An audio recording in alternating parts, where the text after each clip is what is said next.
Today I have a new computer, the LG UltraPC, and in this series I'm going to show you everything about this computer, from the unboxing, review, tech specifications, demos, tests, how to open and how to upgrade and repair, to get to know everything about this computer.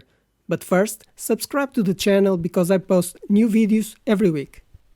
This is one of LG's new computer for work, but also good for gaming, the LG UltraPC 14. Previously, I've done the unboxing and show the computer, we talked about the general specifications, and later I'll do demonstrations.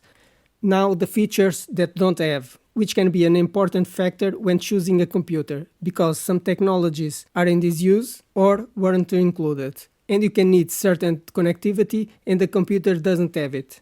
So it doesn't have a touchscreen, no fingerprint reader, no facial recognition, so no Windows Hello, no webcam privacy shutter, no S-card reader, but it has a microSD, no Thunderbolt 4, no RJ45 plug for a network cable, no discrete graphics card, the keyboard is not backlit and it doesn't have a numeric keyboard, you cannot replace the memory, and doesn't have a DVD reader.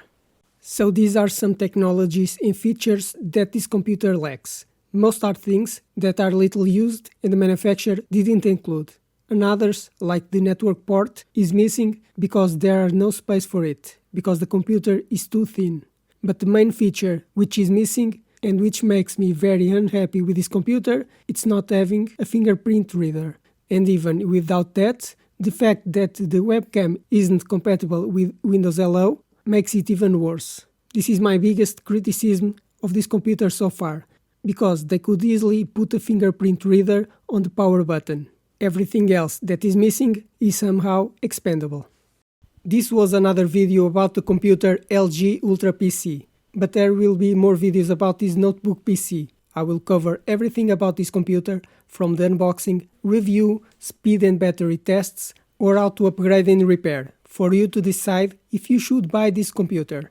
Now, subscribe to the channel because I post new videos every week, like the video, and if you have any question about this computer, write in the comments.